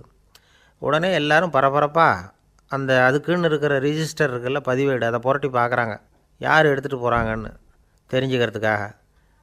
எடுத்துகிட்டு போனவங்க அதில் கையெழுத்து போட்டிருப்பாங்கல்ல, அதை பார்த்து யாருன்னு தெரிஞ்சுக்கலாம் அப்படிங்கிறதுக்காக தான் அதை புரட்டுறாங்க. அதோ அந்த புத்தகத்தோட பேர் பக்கத்தில் அதை எடுத்துக்கிட்டு போனவங்க கையெழுத்து உத்து பார்க்குறாங்க எல்லாரும். அதில் போட்டிருக்குது பேர் CN அண்ணாதுரை அப்படின்னு எழுதியிருந்தது. அவர் தான் பேரறிஞர் அண்ணா. நேரு படிக்க விரும்பின ஒரு புத்தகத்தை அதே நேரம் படிக்க விரும்பின இன்னொரு தலைவர் இவர். படிக்கிறதுல அவருக்கு இருந்த ஆர்வத்தை நாம் தெரிஞ்சுக்கணும்னா அதுக்கு எவ்வளவோ சம்பவங்கள் இருக்குது. கடைசி காலத்தில் அவர் அடையாறு மருத்துவமனையில் படுத்திருக்கிறார். அவருக்கு ஒரு முக்கியமான அறுவை சிகிச்சை செய்ய வேண்டியிருக்குது அவசரமாக. அமெரிக்காவிலேருந்து டாக்டர் மில்லர் வந்திருக்கிறார். அவர்கிட்ட கேட்குறார், டாக்டர் நாளைக்கே அறுவை சிகிச்சை செய்ய போகிறீங்களா அப்படின்னு. ஆமாங்கிறார் டாக்டர் மில்லர். நாளைக்கு மறுநாள் செஞ்சுக்கிறேனே அப்படின்னாரான் அண்ணா. ஏன் ஏதாவது நாள் பார்க்குறீங்களான்னு கேட்டிருக்கார். இல்லை, ஒரு புத்தகத்தை படிச்சுக்கிட்டு இருக்கிறேன், அதை நாளைக்குள்ளே முடிச்சிருவேன், அதுக்கப்புறம் நான் இறந்தாலும் கவலை இல்லை அப்படின்னாரான் இவர். அவர் தான் அறிஞர் அண்ணா. சங்ககால நூல்கள்லேருந்து சமீபத்தில் வந்த நூல்கள் வரைக்கும் எல்லாம் அவர் படிச்சிருக்கிறார். ஒரு திருமண விழாவில் அவர் பேசும்பொழுது சொன்ன விஷயம் இது. சங்க காலத்தில் காதலியை மணக்க விரும்புகிறவனுக்கு அவனுடைய தந்தை வீர சோதனைகள்லாம் வைப்பார். போய் புலிப்பல் கொண்டுக்கிட்டு வா, அப்போ தான் என் பொண்ணை கொடுப்பேன் அப்படின்னு சொல்லுவார். காதலன் உடனே காட்டுக்கு போவான், ஒரு புலியை கொன்று அதனுடைய பல்லை கொண்டுக்கிட்டு வருவான். அதை வீர பதக்கத்தில் பதிச்சு அவனுக்கு மாமனார் சூட்டுவார் கல்யாண சமயத்தில். இப்போலாம் காதலன் கிட்ட அப்படி சொல்ல முடியாது. இப்போலாம் காதலன்கிட்ட காட்டுக்கு போய் புலிப்பல் கொண்டுக்கிட்டு வான்னு யாராவது சொன்னால் புலி தான் மாப்பிள்ளையாக வந்து சேரும் அப்படின்னார். வாழ்க்கையில் சில சந்தர்ப்பங்களில் நாம் சில அவமானங்களை சந்தித்தே தீர வேண்டியிருக்கு. என்ன பண்ணுறது, காலம் அப்படி. அவமானப்படுறவங்க உடனே அடங்கி போய்டுறது தான் உலக வழக்கம். அவமானப்பட்டால் உடனே சீறி எழறவங்களும் உண்டு. ஆனால் அதையே ஒரு சவாலாக எடுத்துக்கிட்டு முன்னுக்கு வர்றவங்களும் சில பேர் இருக்கிறாங்க. அவங்க ரொம்ப அபூர்வம். இன்றைக்கி மனோதத்துவ நிபுணர்கள்லாம் என்ன சொல்கிறாங்க தெரியுமா? அவமானப்பட்டுட்டா உடனே அடங்கி போயிடக்கூடாதான். அதையே ஒரு சவாலாக எடுத்துக்கிட்டு மனசில் ஒரு வைராக்கியத்தோடு முயற்சி பண்ணினா வாழ்க்கையில் எல்லாரும் முன்னேறலாமா. அவமானங்கிறத நாம் வைராக்கியமாக மாற்றிக்கணும். அதுதான் வெற்றிக்கு வழி. ராமர் இந்த பூமியில் பிறந்ததே ஒரு வைராக்கியத்தினால தான் சார் அப்படின்னார் ஒருத்தர். எப்படிங்க அது அப்படின்னு கேட்டேன். அவர் சொன்னார், தசரதருக்கு ராமர் குழந்தையாக பிறக்கணும், அப்போ தான் இங்கே இருக்கிற கஷ்டங்கள்லாம் நீங்கும் அப்படின்னு சர்வ லோகமும் எதிர்பார்த்துக்கிட்டு இருக்குது. ஆனால் அவர் எப்போ பிறப்பார் அப்படின்னு யாருக்கும் தெரியல. அந்த காரியம் சீக்கிரம் நடக்கணுமே, அதுக்கு என்ன பண்ணுறது? நாரதர் வந்தார் ஒரு நாள் தசரதரை தேடி. தசரதா, உனக்கு ஒரு செய்தி தெரியுமான்னு ஆரம்பித்தார். அவர் எப்பவும் இப்படித்தானே ஆரம்பிக்கிறது வழக்கம். என்ன விஷயம்னு கேட்டார் தசரதர். தசரதா, நீ அடிக்கடி உன்னோட தேரில் ஏறிக்கிட்டு தேவலோகத்துக்கு போகிற, அங்கே போகிற வர்ற எல்லாம் பண்ணிகிட்ருக்க, எல்லாம் சரி. தேவலோகத்துலேயும் உன்னை நல்லபடியாக தான் வரவேற்கிறாங்க. தேவேந்திரன் உன்னை பிரியமாக அழைச்சிட்டு போய் தன்னுடைய அரியாசனத்திலேயே தனக்கு பக்கத்திலேயே உட்கார வைக்கிறான். நீயும் சந்தோஷமாக உட்காந்து பேசிவிட்டு வந்துடுற. ஆனால் நீ இங்கே வந்ததுக்கு அப்புறம் அங்கே என்ன நடக்குது தெரியுமா உனக்கு அப்படின்னாரான் நாரதர். என்ன நடக்குது எனக்கு ஒன்றும் தெரியலையே அப்படின்னாரான் தசரதர். நாரதர்கிட்ட கிட்டத்தில் கேட்டிருக்கார், கொஞ்சம் சொல்லுங்கள் என்னது அப்படின்னு. அவர் நெருங்கி வந்தாரான் நாரதரும். மெதுவாக அவர் காதோட காதாக சொன்னாராம். அதாவது நம்ம பாஷையில் சொல்லப்போனால் பற்ற வைக்கிறார். நீ அங்கே தேவேந்திரங்கிட்ட உட்காந்து பேசிவிட்டு வந்த பிறகு நீ அங்கே உட்காந்துருந்த அரியாசனத்தை தண்ணி ஊற்றி கழுவி சுத்தப்படுத்துகிறாங்க. நீ என்ன அந்த அளவுக்கு சுத்தம் இல்லாத ஆளா? தினம் குளிக்காமையாக இருக்கிற அப்படின்னாராம். தசரதருக்கு இது ரொம்ப அவமானமாக போயிட்டுது. அப்படியே செய்கிறாங்க அப்படின்னாராம். ஆமாம், நீ வேணும்னா நான் சொல்கிறது உண்மையா இல்லையா அப்படின்னு சோதனை பண்ணி பார்த்துக்கோ அப்படின்னாரான் நாரதர். உடனே தசரதர் இதுக்காகவே புறப்பட்டு தேவலோகம் போனார். அங்கே வழக்கம் போலவே இவரை கூப்பிட்டு உட்கார வச்சு பேசிக்கிட்டு இருந்தான் தேவேந்திரன். கொஞ்ச நேரம் பேசிக்கிட்டு இருந்துட்டு சரி நான் கிளம்புறேன்னு புறப்பட்டார். சரி அவனும் வாசல் வரைக்கும் வந்து வழி அனுப்பி வச்சுட்டு உள்ளே போயிட்டான். தசரதர் வெளியில் கொஞ்சம் நேரம் மறைஞ்சி இருந்துட்டு மெதுவாக உள்ளே எட்டி பார்த்தார் என்ன நடக்குதுன்னு. நாரதர் சொன்னது உண்மைதான். தசரதர் உட்காந்துருந்த ஆசனத்தை அங்கே 2 தேவர்கள் கழுவி சுத்தப்படுத்திக்கிட்டு இருக்கிறாங்க. தசரதரால் இதை தாங்கிக்க முடியல. அவருக்கு ரொம்ப அவமானமாக போச்சு. நேராக கிடுகிடுன்னு தேவேந்திரங்கிட்டே போனார். நான் உட்காந்துருந்த இருக்கையே சுத்தம் பண்ணுறியே, நான் என்ன அந்த அளவுக்கு பாவியா அப்படின்னு கேட்டார். ரொம்ப கோபமாக கேட்டார். தசரதரே, மனுஷனுக்கு 3 கடன்கள் உண்டு. தேவ கடன், ரிஷி கடன், பித்ரு கடன். இதை தீர்க்காதவன் பாவியாகிறான். இதில் மகனை பெறுவதால் தான் பித்ரு கடன் தீரும். உனக்கு மகன் கிடையாது, அதனால் நீ பாவியாகிற. பாவி உட்காந்துருந்த இடம்ங்கிறதுனால அதை சுத்தம் செய்ய வேண்டியது எங்கள் கடமை அப்படின்னு நானும் தேவேந்திரன். இந்த இடத்துல தசரதருக்கு ஏற்பட்ட அவமானம் ஒரு வைராக்கியமாக மாறிச்சு. தேவேந்திரனே கேட்டுக்கோ, ஒரு மகனை பெற்ற பிறகு தான் இந்த சபையில் மறுபடியும் அடி எடுத்து வைப்பேன் அப்படின்னு சொல்லிவிட்டு போயிட்டாராம். போய் புத்திர காமேஷ்டி யாகம் பண்ணார். புத்திரர்கள் பிறந்தார்கள். இந்த கதையில் உள்ள கருத்து என்னென்னா, தேவேந்திரன் தசரதரை அப்படி அவமானப்படுத்தலைன்னா அவருக்கு இப்படி ஒரு வைராக்கியம் பிறந்திருக்குமா யோசித்து பார்க்கணும். நமக்கு ஏற்படுகிற சில அவமானங்களையும் வைராக்கியமாக மாற்றிக்குவோம். அப்படி மாற்றிக்கிட்டோம்னா வாழ்க்கையில் வந்து முன்னேறலாம். நம்ம ஆளுங்க சில பேர் அவமானத்தை வந்து வைராக்கியமாக மாற்றிக்கிறது எப்படி தெரியுமா? நம்மக்கிட்ட ஒரு பையன் சொன்னான், எங்கள் அப்பா என்னை எல்லாருக்கும் முன்னாடி வச்சு திட்டிவிட்டார், பொறுப்பு இல்லாமல் ஊர் சுற்றுறேன்னு சொல்லி அவமானப்படுத்தி விட்டார். இனிமேல் நீ என் முகத்திலேயே முழிக்காதரா போடான்னு வேறு சொல்லிவிட்டார். எனக்கு ரோஷம் வந்துட்டுது. அந்த அவமானத்தை வைராக்கியமாக மாற்றிக்கிட்டேன். அன்னையிலேருந்து அவர் முகத்திலேயே முழிக்கிறதில்ல அப்படின்னா. அப்படியான்னு கேட்டோம். ஆமாங்க, அவர் வீட்டில் இல்லாத நேரமாக பார்த்து உள்ளே சமையல் கட்டுக்கு போய் சாப்பிட்டுட்டு நைஸாக வெளியில் வந்துடுவேன் அப்படிங்கிறான் அவன். இமயமலை அடிவாரத்தில் ஒரு மடம். அங்கே ஒரு சன்னியாசி இருந்தார். அவர்கிட்ட ஒருத்தர் வந்தார். சுவாமி, ஆசையை உதற நினைக்கிறேன், முடியல, ஒட்டிக்கிட்டே வருது அப்படின்னாராம். இப்படி உட்கார ஒரு கதை சொல்கிறேன் அப்படின்னு சொல்லி அவர் சொல்ல ஆரம்பித்தாராம். அவர் சொன்ன கதை என்னென்னா, ஒரு ஊரில் ஒரு ஆள் இருந்தான். அவன் பேர் குப்புசாமி. அவன்கிட்ட எப்பவும் ஒரு பழைய தொப்பி இருக்கும், விடவே மாட்டான். அதனால் அவனை எல்லோரும் தொப்பி சாமி அப்படின்னு தான் கூப்பிடுறது வழக்கம். ஒரு புது தொப்பி வாங்கிக்கப்படாதாப்பா அப்படின்னு நண்பர்கள்லாம் சொல்லி பார்த்தாங்க. பணத்துக்கு எங்கே போவேன் அப்படின்னு விட்டானான். பணம் வச்சுருக்கான், செலவு பண்ண மனசு வரல, மகா கஞ்சன். பழைய பாட்டில்கள்லாம் வாங்கி விற்றுக்கிட்டு இருந்தான். அப்படி ஒரு தடவை பழைய கண்ணாடி சாமான்களை ஏலத்தில் எடுத்தப்போ அதில் ஒரு அருமையான சென்ட்டு பாட்டில் கிடச்சிது. உடனே ஒரு ஐடியா பண்ணான். அந்த சென்ட்டை வந்து சின்ன சின்ன பாட்டில்களில் அடைச்சி ஜன்னல் ஓரமாக அடுக்கி வச்சுட்டான். அதை விற்றா நிறைய பணம் கிடைக்குமே. அதனால் இதுக்கு இடையில் ஒரு நாள் அவன் வந்து அப்படியே உட்காந்துருந்தான். அந்த நேரம் நண்பன் வந்தான். ஏண்டா, உன் பழைய தொப்பியை மாற்றப்படாதா, ஊரில் எல்லோரும் கேலி பேசுகிறாங்களே ஒன்று தொப்பி சாமின்னு அப்படின்னு சொல்லி கேட்டிருக்கான். இந்த சென்ட்டு பாட்டில் விற்றதும் பணம் வரும், அதுக்கப்புறம் பார்க்கலாம் அப்படின்னு நானா இவன். சரி வா, நீச்சல் குளத்துக்கு போயிட்டு வருவோம் அப்படின்னு கூப்பிட்ருக்கான் நண்பன். 2 பேரும் போனாங்க. அதே நேரம் அந்த ஊர் நீதிபதியும் அங்கே குளிக்க வந்தாராம். அவர்கிட்ட இருந்தது விலை வசந்த ஒரு புது தொப்பி. அதை அங்கே இருந்த ஸ்டாண்டில் மாட்டிவிட்டு குளிக்க போனார். இதுக்கிடையில் குப்புசாமி குளிச்சுட்டு வந்தான். அவனுடைய பழைய தொப்பியை காணலை. அந்த புது தொப்பியை பார்த்தா இது நண்பனுடைய வேலை தான் அப்படிங்கிறதாக புரிஞ்சுக்கிட்டு அதை எடுத்து மாட்டிகிட்டு வந்துட்டான். நீதிபதி குளிச்சுட்டு வந்து பார்க்குறாரு, தொப்பியை காணும். போலீஸில் புகார் கொடுத்தார். அவங்க வந்து தேடினாங்க. ஒரு மூலையில் பழைய தொப்பி கிடச்சிது. அடடா, இது நம்ம குப்புசாமியோட தொப்பி இல்லையா அப்படின்னு நானா ஒருத்தன். உடனே அவன் வீட்டுக்கு தேடிட்டு போயிருக்காங்க. அங்கே போய் பார்த்தா புது தொப்பி அங்கே இருக்குது. உடனே அவனுக்கு 1000 ரூபா அபராதம் போட்டாங்களாம். அவன் பணத்தை கட்டிவிட்டு ரொம்ப எரிச்சலோடு வீட்டுக்கு வந்தான். பழைய தொப்பி கண்ணில் பட்டுது. மறுபடியும் உன்னால் தானே எனக்கு 1000 ரூபா நஷ்டம் அப்படின்னு சொல்லி அதை எடுத்துக்கிட்டு அப்படி போயிருக்கான். அந்த ஊர் குளத்தில் வீசி எரிஞ்சிட்டு வந்துட்டான்.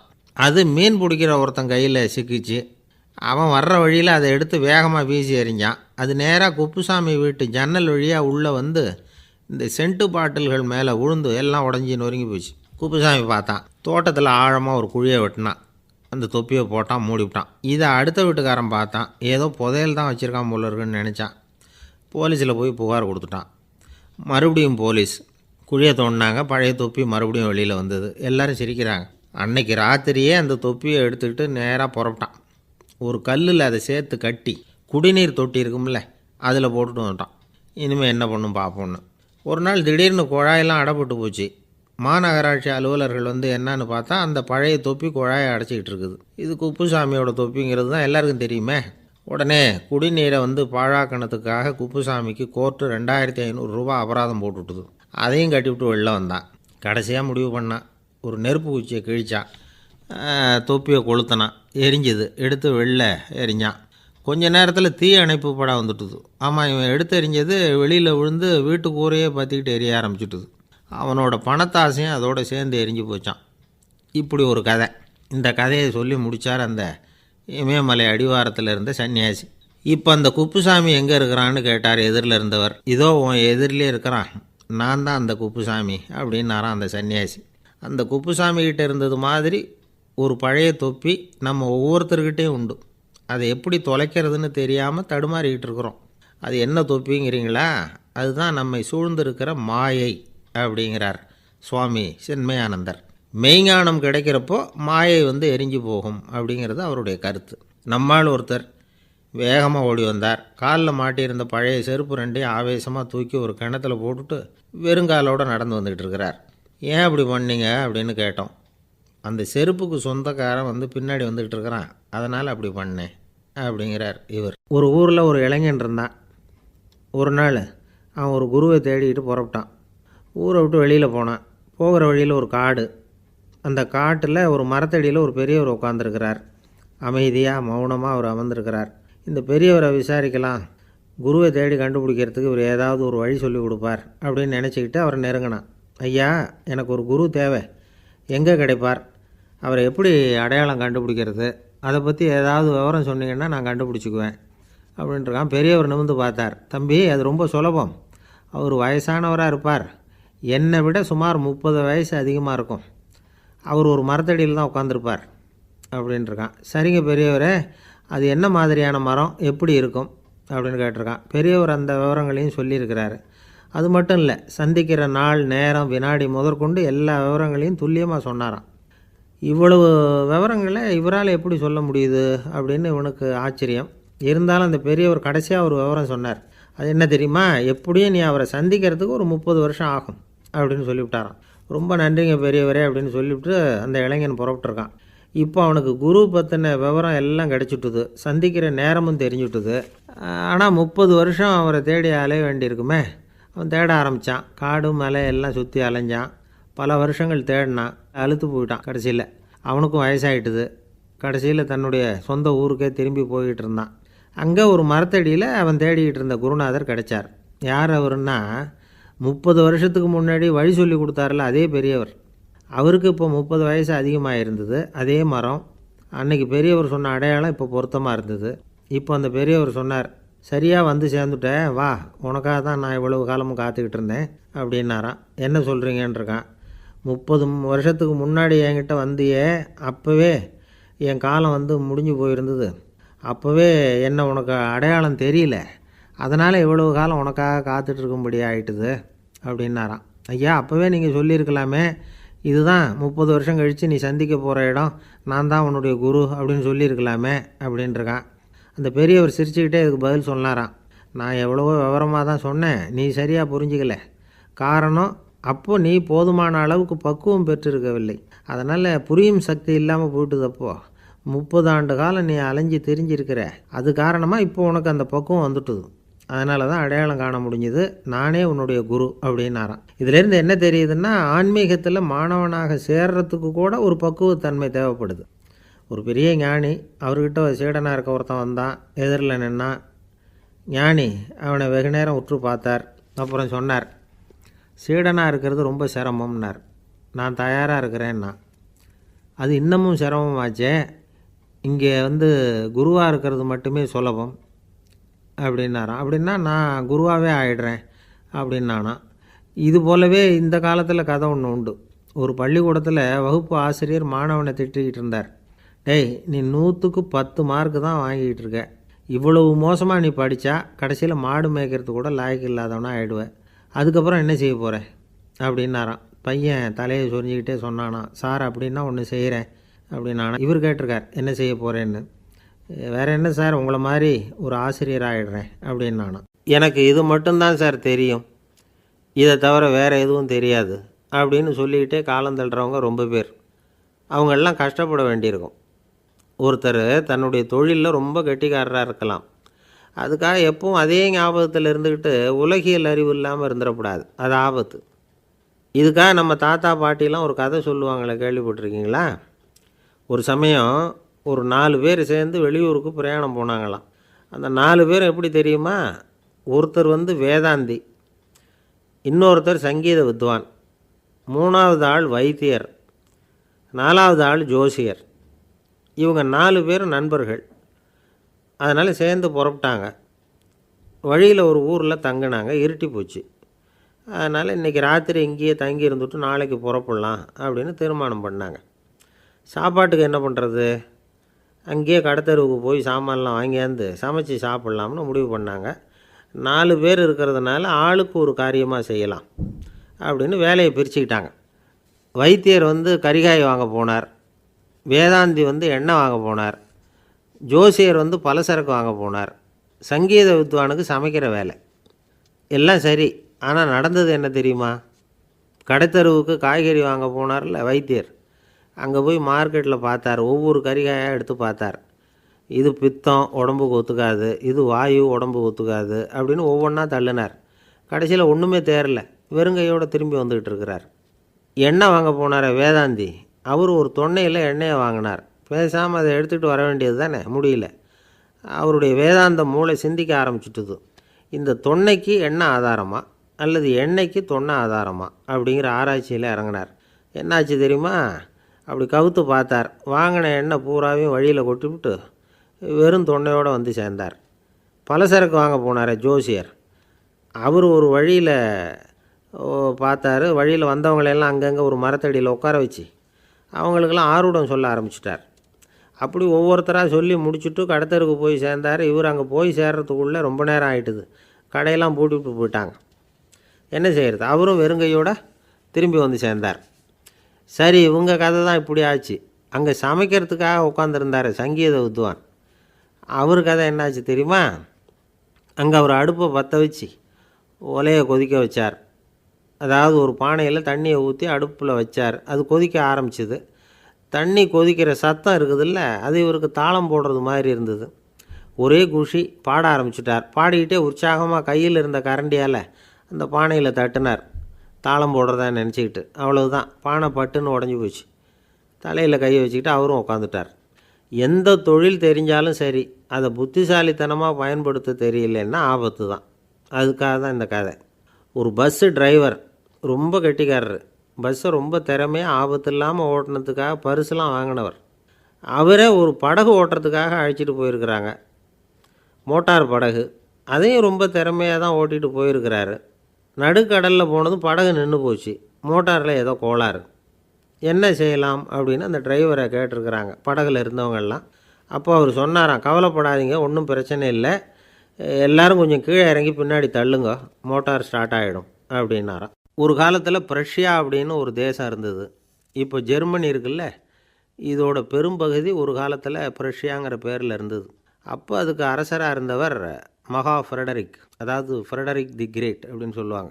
அந்த ராஜாவுக்கு ஒரு சந்தேகம். நாம் பல வகையான வரிகளை விதித்து வசூல் பண்ணுறோம், அப்படி பண்ணி வருமானம் குறைஞ்சிக்கிட்டே போகுதே, இதுக்கு என்ன காரணமாக இருக்கும்? இதுதான் அவருக்கு ஏற்பட்ட சந்தேகம்.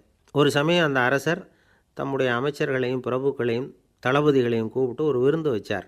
விருந்து முடிஞ்சதும் அவங்கள பார்த்து இந்த சந்தேகத்தை கேட்டார். வரிகள் அதிகமாக விதித்து வருமானம் குறையறதுக்கு என்ன காரணம் அப்படின்னு கேட்டார். பல பேருக்கு இதுக்கு சரியாக பதில் சொல்ல தெரியல. அனுபவசாலியான ஒரு தளபதி எழுந்திரிச்சார். அரசே, அது எப்படிங்கிறத இப்போ உங்களுக்கு காட்டுறேன்னார். உடனே ஒரு பெரிய பனிக்கட்டி ஒன்றை தன்னுடைய கையில் எடுத்தார். அதை அப்படியும் எப்படியும் திருப்பி பார்த்தார். அப்புறம் அடுத்தவர்கிட்ட கொடுத்தார். அவரும் அதை அப்படியும் இப்படியும் திருப்பி பார்த்துட்டு அடுத்தபடியாக இருந்தவர்கிட்ட கொடுத்தார். இப்படியே இதை ஒவ்வொருத்தராக பார்த்துட்டு ஒவ்வொரு கையாக மாறி கடைசியில் மன்னர் கைக்கு போய் சேர்ந்தது. மன்னர் கைக்கு அந்த பனிக்கட்டி போய் சேர்ந்தப்போ அது கொஞ்சம் கொஞ்சமாக உருகி ஒரு பட்டாணி கடலை சைஸுக்கு ஆகிட்டுது. மன்னர் யோசனை பண்ணார், வரி அதிகமாக போட்டாலும் வந்து சேர்றது குறைவாக இருக்கிறதுக்கு என்ன காரணம் அப்படிங்கிறது அவருக்கு புரிஞ்சு போச்சு. காலம்தான் மாறிக்கிட்டு இருக்கே தவிர இந்த கையூட்டு வாங்குகிற பழக்கம் மாறினதாக தெரியல. இன்னொரு ராஜா இருந்தார். அவர் தன்னுடைய ராஜாங்கத்தில் லஞ்ச ஊழலே சுத்தமாக இருக்கக்கூடாது அப்படின்னு நினச்சார். அவர்கிட்ட பல்வேறு துறைகளுக்கும் பொறுப்பாக இருந்த பல பேரும் ரொம்ப சுத்தமாகவும் நேர்மையாகவும் இருந்தாங்க. ஒரே ஒருத்தர் மட்டும் எல்லார்கிட்டையும் லஞ்சம் வாங்கிட்டே இருந்தார். அவரை வேறு வேறு துறைகளுக்கு மாற்றி பார்த்தாரு. அந்த ராஜா என்னென்னமோ பண்ணி பார்க்குறாரு. எந்த வேலையை கொடுத்தாலும் அதுலேயும் லஞ்சம் வாங்கிறதுக்கு ஒரு வழியை உண்டு பண்ணிக்குவார் அந்த ஆள். ராஜாவுக்கு இது ஒரு பெரிய தலைவலியாக போட்டுது. இவர் என்ன பண்ணுறது, இவருக்கு என்ன வேலையை கொடுக்கறது, கொஞ்சம் கூட லஞ்சம் வாங்கிறதுக்கு சான்ஸே இல்லாத ஒரு வேலையை கொடுக்கணும் அப்படின்னு திட்டம் போட்டார். ஒரு நாள் அவருக்கு அந்த உத்தரவும் போட்டுட்டார். அதாவது அவருக்கு என்ன வேலைன்னா, கடற்கரையில் தான் அவருக்கு ஆஃபீஸ். அங்கேயே இருந்துக்க வேண்டியது. தினமும் எத்தனை கடல் அலை கரையில் வந்து மோதுது அப்படிங்கிறத கணக்கெடுத்து ராஜாவுக்கு தெரிவிக்க வேண்டியது. இதுதான் அவருக்கு வேலை. பேசாமல் அலையை எண்ணிட்டு உட்காந்துருக்கட்டும், அப்போவாவது அவர் லஞ்சம் வாங்குகிற சந்தர்ப்பம் இல்லாமல் போயிடும் அவருக்கு அப்படின்னு நினச்சார் ராஜா. இந்த ஆள் கடற்கரைக்கு போய் டியூட்டியில் ஜாயின் பண்ணிக்கிட்டார். ஒரே மாதத்தில் அங்கே சொந்தமாக ஒரு பிரம்மாண்டமான மாளிகை கட்டிவிட்டார். ராஜாவுக்கு இது பெரிய ஆச்சரியமாக போச்சு. அலையை என்ற வேலையில் அந்த ஆள் எப்படி பணம் சம்பாதிச்சார் அப்படின்னு விசாரித்து பார்த்தார் அக்கம் பக்கத்தில். அந்த ஆள் என்ன பண்ணியிருக்கிறாருன்னா, கடற்கரையில் போய் பொறுப்பை ஏற்றுக்கிட்ட உடனே அங்கே இருந்த மீனவர்கள்கிட்ட எல்லாம் இந்த கரையில் வந்து ஒரு நாளில் வந்து மோதுகிற அலைகள் எத்தனை அப்படின்னு கேட்டிருக்காரு. அது எப்படிங்க தெரியும்னு இருக்காங்க அவங்க. தினமும் அந்த எண்ணிக்கை தெரியணும். நம்ம ராஜாவுக்கு தினமும் அறிக்கை அனுப்பணும், டெய்லி ரிப்போர்ட்டு. தவறுனா நீங்கள் இந்த கடலில் போய் மீன் பிடிக்கிறதுக்கு ராஜாவோட அனுமதி கிடைக்காது அப்படின்ட்டுருக்கார். உடனே மீனவர்கள்லாம் பயந்து போட்டாங்க. கடலுக்கு போகிறதுக்கு அனுமதி இல்லைன்னா பட்டினி கிடக்கிறது மாதிரி ஆகிடுமே. மெதுவாக அந்த ஆளுகிட்ட போனாங்க, காதோட காதாக சொன்னாங்க, ஐயா, எங்களால் வந்து கடல் அலையை வந்து எண்ண முடியாது. தினமும் எங்களால் முடிஞ்சதை உங்களுக்கு பணமாக கொடுத்துட்றோம். நீங்கள் தான் ராஜா கிட்ட சிபாரிசு பண்ணி நாங்கள் தொடர்ந்து மீன் பிடிக்கிறதுக்கு அனுமதி வாங்கி கொடுக்கணும் அப்படின்னு வேண்டிக்கிட்டாங்க. பணம் தினமும் வந்து சேர ஆரம்பிச்சுட்டுது. பதவியில் மற்ற பதவியோட இந்த பதவி எவ்வளவோ மேல் அப்படின்னு நினச்சிட்டோம் அந்த ஆள். அது மட்டும் இல்லை, தயவு பண்ணி என்னை இந்த இடத்த விட்டு மாற்றிவிடாதீங்க சார் அப்படின்னு வேற கேட்க ஆரம்பிச்சிட்டானா. காசியில் இருக்கிற கடவுள் காசி விஸ்வநாதர், அங்கே இருக்கிற தேவி காசி விசாலாட்சி. இவங்க ரெண்டு பேரும் ஒரு நாள் பேசிக்கிட்டு இருந்தப்போ கடவுள் சொன்னார், இந்த மனிதர்களை நாம் ரொம்பவும் நம்பிக்கையோடு தான் படைச்சிருக்கிறோம். இருந்தாலும் அவங்களுக்கு தான் நம்பிக்கை இல்லை, எதுலேயும் ஒரு உண்மையான நம்பிக்கை இல்லாமல் வாழ்ந்துக்கிட்டு இருக்கிறாங்க அப்படின்னார். என்ன அப்படி சொல்கிறீங்க? அதோ பாருங்கள், எவ்வளவு பேர் காசியை தேடிட்டு வந்து கங்கையில் குளிச்சுக்கிட்டு இருக்கிறாங்க. அவங்களெலாம் நம்பிக்கை இல்லைன்னா இவ்வளவு தூரம் தேடிட்டு வந்து இங்கே குளிப்பாங்களா அப்படின்னு நாங்கள் தேவி. சரி, அதை சோதித்து பார்க்கலாம் அப்படின்னு ரெண்டு பேரும் முடிவு பண்ணிக்கிட்டாங்க.